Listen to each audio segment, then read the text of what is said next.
Hello friends, welcome back to my kitchen once again. तो चलिए आज बनाते हैं हम सर्दियों का खजाना और एनर्जी बूस्टर से भरपूर ड्राई नट्स और सीड्स की पेनियाँ।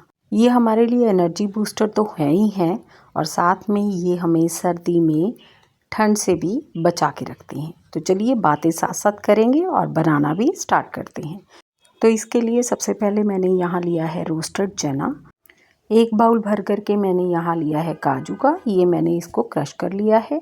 और क्वांटिटी जो सबकी हम एक एक बाउल ही रखने वाले हैं। तो ऐसे ही करके मैंने बादाम, किशमिश, तिल यहाँ मैंने वाइट वाले तिल लिए हैं और ये हैं सनफ्लावर सीड्स, वो भी एक ही बाउल लेंगे हम।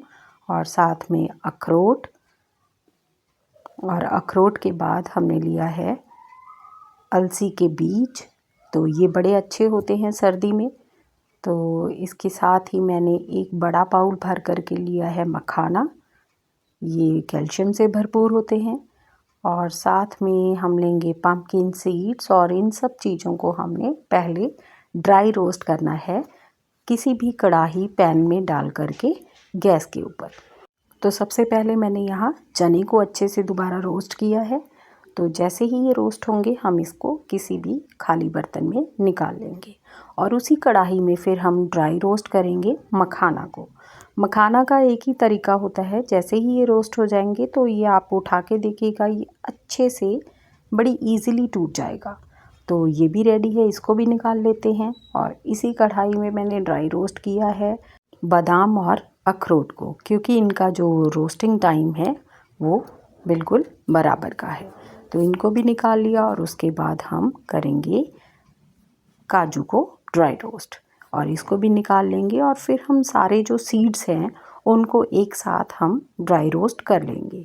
तो यहाँ मैंने सनफ्लावर सीड्स, पम्पकिन सीड्स, तिल हो गए और साथ में फ्लैक्स सीड जिसको हम अलसी बोलते हैं।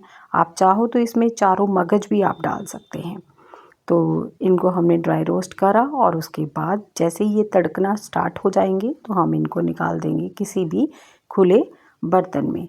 तो यहाँ मैंने स्टील के बर्तनों में इनको ज़्यादा निकाला है क्योंकि उसमें जल्दी ठंडे हो सकते हैं। तो उसके बाद हमने सारी चीज़ों को अब ग्राइंड करना है, क्योंकि जैसे ये ठंडे हो जाएंगे उसके बाद हम इसको ग्राइंड करेंगे।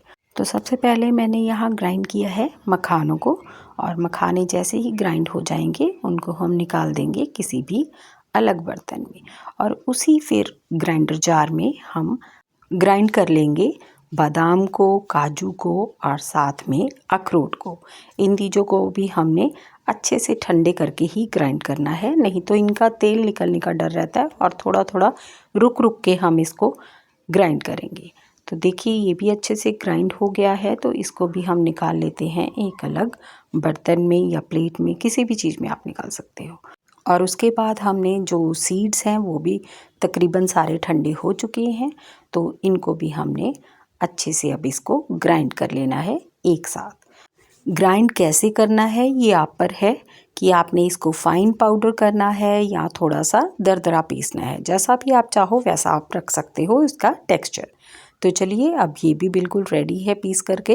अब इसको हम सारे को एक ही बर्तन में इकट्ठा कर देंगे, जितने भी हमारे नट्स हैं या सीड्स हैं या ड्राई फ्रूट्स हैं। और इनको मिक्स करने के बाद हम कर लेंगे जो ड्राई रोस्ट चना था उसको भी ब्लेंड अच्छे से और ग्राइंड कर लेंगे बिल्कुल फाइन पाउडर में।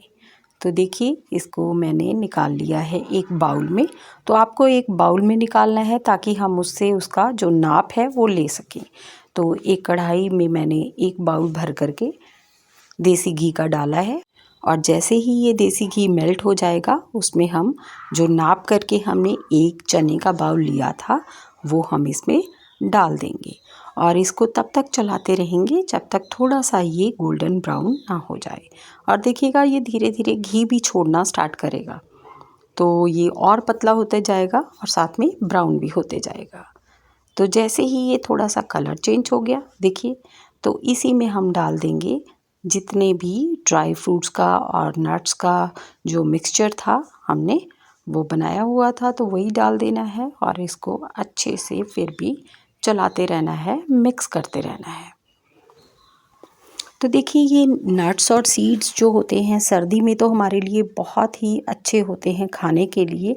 एक तो हमें सर्दी से बचाते हैं ये सारी चीज़ें, और दूसरा जो सीड्स हैं वो ओमेगा 3 भरपूर होते हैं, विटामिन्स होते हैं उसमें कितने, तो मान के चलिए ये खूब न्यूट्रिएंट से भरपूर होते हैं। तो इसी बीच देखिए ये मिक्सचर हो गया है, तो उसी बाउल से हम नाप करके जो शक्कर है वो मैंने यहाँ ली है और उसको भी इसमें डाल दिया और अच्छे से हम मिक्स करते चले जाएंगे। और साथ ही मैंने यहाँ डाली है किशमिश, तो किशमिश को भी हम इसमें अच्छे से मिक्स कर लेंगे। और जब थोड़ा सा ये मतलब रूम टेम्परेचर पे आ जाए तब हम इसकी पिन्नियाँ बना लेंगे, और चाहो तो आप इसको ड्राई ही ऐसे ही डिब्बे में एयर कंटेनर में भर के रख सकते हैं, ताकि जिससे आप जब चाहो तो निकाल के खा लीजिए। लेकिन मुझे लगता है जो पिन्नी होती है वो इजी खाई जाती है कि आप एक उठाओ और चलते फिरते खा लो, तो इसलिए मैं पिन्नियाँ बनाना प्रेफर करती हूँ। तो इसलिए हम पिन्नियाँ बनाएंगे। तो देखिए कितनी इजीली ये बन के रेडी हो जा रही हैं, और ऐसे ही करके हमने सारी पिन्नियाँ बना लेनी है। और अगर आपको कहीं लगे कि आपसे पिन्नियाँ जो हैं इजीली नहीं बन रही हैं, तो इसमें थोड़ा सा देसी घी और मिला दीजिए जो इसको बाइंड करने में हेल्प करेगा। तो देखिए बिल्कुल रेडी हैं बन कर के, delicious, healthy, full of vitamins, protein, minerals, nutrients and specially omega 3 जो कि हमें मिलता है सीड से, और बचाता है हमें कितनी ही बीमारियों से। स्पेशली जो कोलेस्ट्रॉल लेवल है हमारा उसको ये एक्यूरेट रखता है, और जितनी भी लेडीज़ में हार्मोन्स की प्रॉब्लम्स होती हैं उनको भी ये बिल्कुल ठीक कर देता है। तो इन्जॉय कीजिए अपनी फैमिली, फ्रेंड्स और बच्चों के साथ इन पिन्नियों को इन सर्दियों में, और स्पेशली जो लोहड़ी का त्यौहार आ रहा है उसको भी इनसे इन्जॉय कीजिएगा। Have a great day to all of you.